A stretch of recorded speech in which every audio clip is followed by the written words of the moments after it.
Assalamualaikum warahmatullahi wabarakatuh. Selamat berjumpa anak-anakku. Apa kabar? Semoga kalian tetap dalam keadaan sehat walafiat. Baik, pernahkah kalian memikirkan sumber energi yang menghasilkan penerangan yang ada di rumah kalian? Tentu kalian ada yang berpikir, bukan?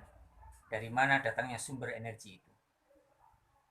Anak-anakku, selama ini PLN, perusahaan listrik negara, memberikan kontribusi, memberikan sumbangan yang sangat besar terhadap penerangan, baik di rumah maupun di tempat-tempat umum. Tentu sumber energi yang dipergunakan oleh PLN itu banyak ragamnya. Ada yang berupa air, ada yang berupa gas. Pada kesempatan kali ini, kita bersama-sama belajar tentang sumber-sumber energi dan perubahannya. Untuk mendapatkan informasi terkait dengan apa yang kita pelajari pada kegiatan kali ini, mari saksikan tayangan kegiatan praktikum tentang sumber-sumber energi sebagai berikut. Baik anak-anak yang saya cintai, pada kesempatan pembelajaran kali ini kita membahas tentang sumber energi dan perubahan. Mari kita lihat pada percobaan berikut. Ada pipa keran air yang ini kita definisikan sebagai sumber air terjun. Kemudian ada gambar baling-baling, yang mana baling-baling itu kita definisikan sebagai turbin. Kemudian ada tabung berisi air.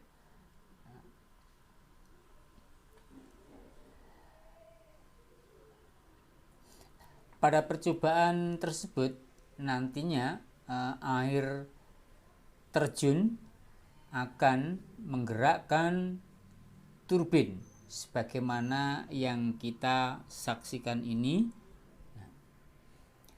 di mana ketika turbin bergerak, maka air yang ada di dalam bejana tadi lama-kelamaan akan mengalami proses mendidih, kemudian mengalami proses pemanasan. Dari percobaan ini kita bisa memberikan sebuah simpulan bahwa air yang menggerakkan turbin itu mampu mengaliri aliran listrik sehingga bisa menghasilkan panas yang mampu membuat air di dalam bejana menjadi mendidih. Kemudian pada percobaan yang kedua, kita mengganti bejana yang berisi air tadi dengan lampu Wolfram. Nah, ketika air terjun menggerakkan turbin, maka lampu Wolfram menyala karena ada aliran listrik yang digerakkan dari turbin.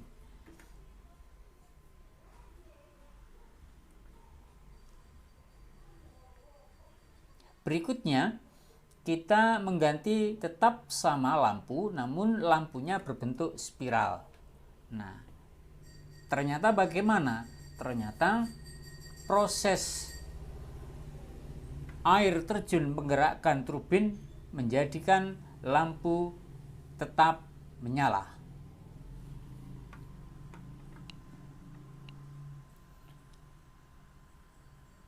Berikutnya kita akan mencoba mengganti bejana yang lain berupa kipas angin.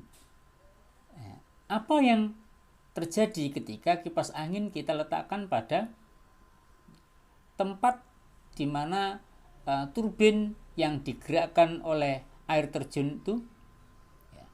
Ternyata kita bisa melihat bahwa kipas angin, baling-baling bisa berputar sehingga menjadikan kipas angin bergerak. Berikutnya sumber energi yang kedua berupa matahari. sinar matahari ya yang berada di atas ini menyinari baling-baling turbin. Baling-baling turbin tidak bisa menggerakkan kipas angin. Mengapa demikian? Ya, karena turbin ini tidak mampu memberikan aliran listrik yang ditimbulkan oleh cahaya matahari, sebab di dalamnya tidak terdapat sebuah sel surya yang mampu menampung tenaga listrik yang dihasilkan oleh surya. Berikutnya kita mengganti bejana yang lain berupa lampu. Apa yang terjadi? Ternyata hasilnya lampu tidak menyala. Hal ini kenapa? Karena sinar matahari tidak mampu menggerakkan turbin, sehingga turbin tidak memiliki energi listrik yang mampu menghasilkan cahaya lampu menjadi bersinar. Kita ganti lampu spiral menjadi lampu Wolfram, ya, lampu tabung. Apa yang terjadi? Ternyata tetap sinar matahari tidak mampu menggerakkan turbin, sehingga lampu dalam kondisi tetap tidak menyala. Kita ganti lampu dengan tabung berisi air. Bagaimana reaksi yang ditimbulkan? Ternyata sinar matahari tetap sama, tidak bisa menggerakkan turbin, dan akhirnya air tidak bisa mendidih. Sumber energi berikutnya adalah, ya, ini ada tungku. Kita beri pemanas, kemudian ada teko, ya. Nanti kita nyalakan api di bawahnya. Nah, sudah menyala. Nah, ternyata di dalam teko ini berisi air. Ketika panas, maka dia menghasilkan sebuah uap, dan uap tadi bisa menggerakkan turbin. Maka lama-kelamaan turbin berputar cepat dan air di dalam tabung menjadi mendidih.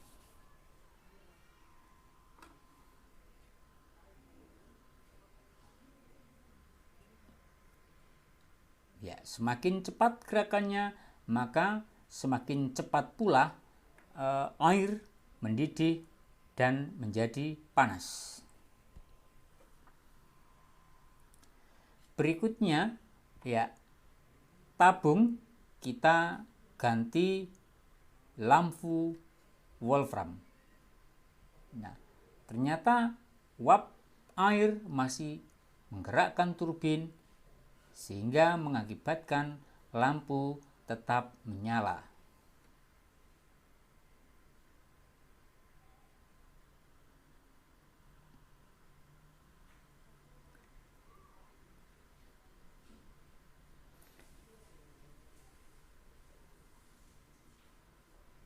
Baik, selanjutnya kita akan mengganti lampu Wolfram dengan lampu dalam bentuk spiral. Nah, posisinya masih tetap, turbin bergerak akibat sumber energi yang berasal dari uap air yang telah dihasilkan dari sebuah teko yang dipanaskan. Akibatnya lampu menjadi menyala. Sekarang kita ganti bejana yang lain, kipas angin. Apa yang terjadi? Ya, ternyata turbin tetap bergerak atau berputar, sehingga perputarannya menghasilkan energi yang mampu menggerakkan kipas angin.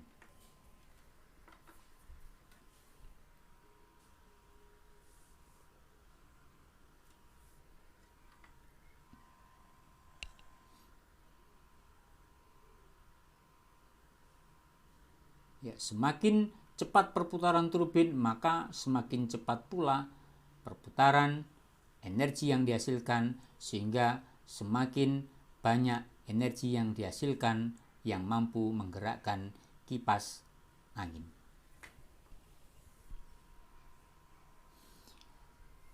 Berikutnya, sumber energi yang ketiga, ya, berasal dari sepeda pancal, yang mana sepeda nanti kita kayu dan kita hubungkan tali ke dalam baling-baling sebuah generator. Apa yang terjadi? Ternyata kipas angin bisa berputar. Hal ini diakibatkan oleh energi yang dihasilkan dari sepeda yang kita kayu yang dihubungkan ke generator. Berikutnya, kita ganti kipas angin ke lampu dalam bentuk spiral. Masih belum ada perkembangan nyala. Kenapa? Karena semakin lambat kita mengayuh, maka proses energinya pun juga semakin kecil. Sebaliknya semakin cepat pedal yang kita kayu, maka perputaran turbin juga semakin cepat. Nah, kita saksikan sekarang berwarna kuning, ini menandakan bahwa lampu spiral tadi bisa menyala. Kemudian berikutnya kita ganti lampu spiral dengan lampu Wolfram lain. Kita kayu semakin cepat. Apa yang terjadi? Ternyata yang tadinya lampu redup, lama kelamaan lampu menjadi terang. Oke. Sekarang kita ganti tabung berisi air. Kita tetap menggunakan sumber energi yang ketiga, yaitu berupa sepeda pancal yang kita kayu yang kita hubungkan pada sebuah generator. Coba kita amati air yang berada di dalam tabung yang awalnya dingin. Kita kayu, kita tambah kecepatannya. Kita sudah mulai melihat air yang ada di dalam tabung yang tadinya dingin sekarang mengeluarkan uap air. Ini pertanda bahwa air mengalami proses mendidih.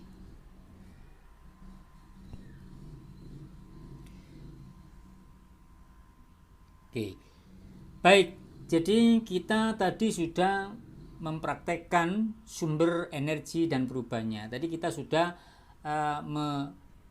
menayangkan 4 sumber energi. Yang pertama, air pipa yang kita anggap sebagai sebuah air terjun. Oke. Kemudian sinar matahari, kemudian teko yang dipanaskan, kemudian sepeda. Nah, sekarang kita ganti peralatan yang di tengah ini, sel surya. Nah, jadi ini merupakan sel surya yang berwarna hitam ini, lempengan berwarna hitam. Nah, kita hubungkan sekarang sumber energinya yaitu dari roda sepeda yang kita kayu, kemudian kita dekatkan dengan sel surya. Apa yang terjadi terhadap tabung berisi air? Ternyata tidak mengalami perubahan, dalam arti tetap. Sekarang kita coba ganti dengan lampu Wolfram. Apa yang terjadi? Ternyata lampu tetap tidak menyala.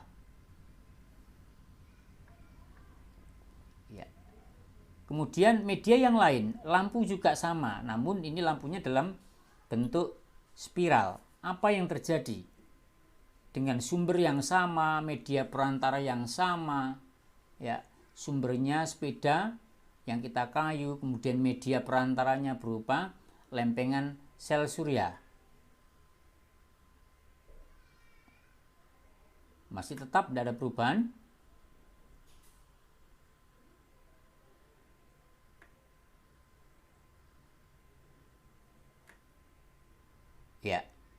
Sekarang kita akan mencoba untuk mengganti media yang lain, lampu dalam bentuk spiral.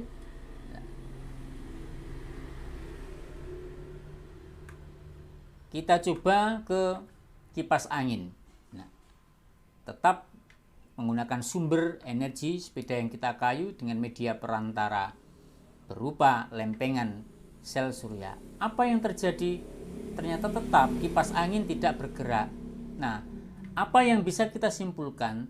Ternyata media sel surya ini tidak bisa menampung tenaga listrik yang dihasilkan oleh sumber energi berupa sepeda yang kita kayu. Sehingga media tersebut tidak bisa menggerakkan kipas angin, tidak bisa menyalakan lampu, maupun membuat air di dalam bejana yang tadinya dingin menjadi panas. Nah, sekali lagi karena ini diakibatkan sel surya tidak bisa menampung sumber energi yang dihasilkan oleh sepeda yang kita kayu.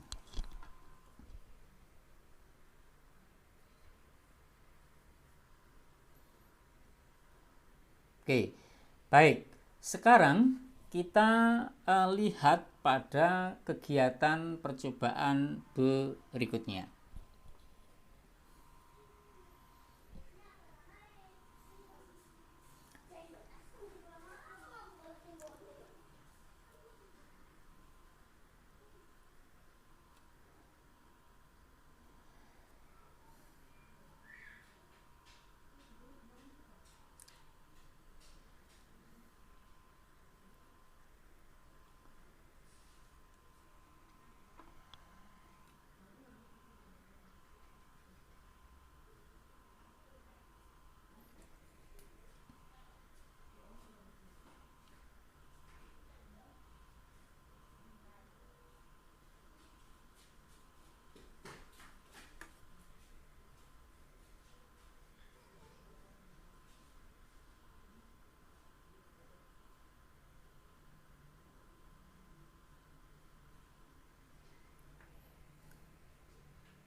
Nah, sekarang kita lihat sumber energi yang kita gunakan adalah teko berisi air yang di bawahnya kita beri tungku yang kita nyalakan. Nah, ternyata apa? Ternyata teko mengeluarkan sebuah uap. Ya, jadi mengeluarkan uap air yang menghubungkan ke sel surya pada penampang yang berwarna hitam ini. Kita lihat tabung yang di dalam berisi air. Apa yang akan terjadi ketika peristiwa teko berisi air yang kita panaskan, uap airnya mengenai bagian lempeng pada sel surya? Ternyata tetap tidak bisa menyala. Selanjutnya kita sumber energi yang lain berupa sinar matahari yang ketiga. Nah, sinar matahari yang menyinari mengenai bagian lempeng sel surya. Kita lihat butiran-butirannya sehingga mengenai masuk kepada sel surya. Akhirnya energinya bisa terserap ke dalam dan menghasilkan energi listrik yang mampu membuat air di dalam tabung yang semula dingin menjadi mendidih. Kita lihat ada butiran-butiran yang berwarna kuning, kemudian masuk ke sel surya, akhirnya berwarna biru, dan warna biru itulah akhirnya masuk ke dalam tabung, kemudian keluar berwarna merah. Itu artinya apa? Artinya menimbulkan atau menghasilkan sebuah panas yang ada di dalam tabung berisi air. Nah, sekarang bagaimana ketika terjadi gumpalan awan? Ternyata gumpalan awan akan menghalangi sinar matahari menuju lempengan sel surya, sehingga mengakibatkan sinar matahari yang masuk ke dalam sel surya semakin sedikit. Semakin jumlah yang masuk ke sel surya semakin sedikit, maka aliran listriknya juga semakin sedikit pula, dan tentu akan menyebabkan terjadinya proses air yang ada di dalam tabung itu menjadi lama untuk menguap atau mungkin menjadi panas. Berikutnya kita ganti menjadi bejana lampu wolfram. Apa yang terjadi ketika sinar matahari sinarnya mengenai lempengan sel surya? Kita lihat masuk. Apakah bisa menyala lampunya? Iya, ternyata bisa.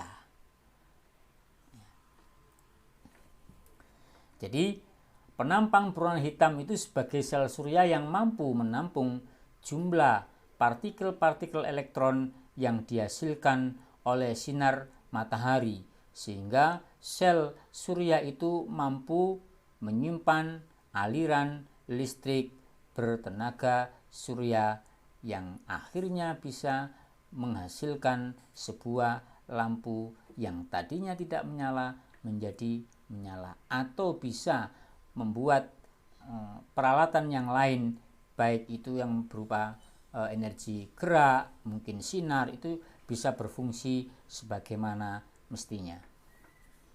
Nah, kita lihat, lampunya bisa menyala. Nah, sekarang sumber energi yang terakhir adalah air terjun. Bagaimana ketika air ini mengenai lempengan sel surya? Apakah sel surya mampu menghasilkan lampu menyala? Di situ ada partikelnya. Nah, ternyata lampu dalam keadaan tetap, dia tidak menyala. Kita ganti lampu dalam bentuk spiral. Apakah sama? Sama.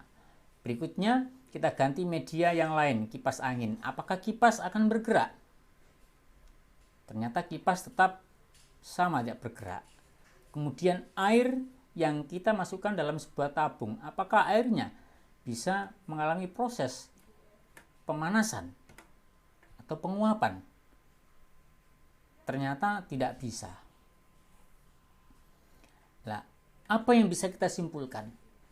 Ternyata sel surya itu tidak mampu menampung energi yang dihasilkan oleh air terjun, sehingga tidak mampu menghasilkan sebuah perubahan energi untuk menghidupkan lampu, untuk memanaskan air.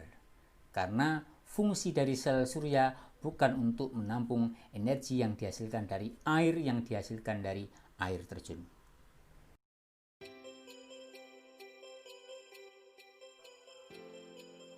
Demikian tadi materi pembelajaran tentang energi dan perubahannya.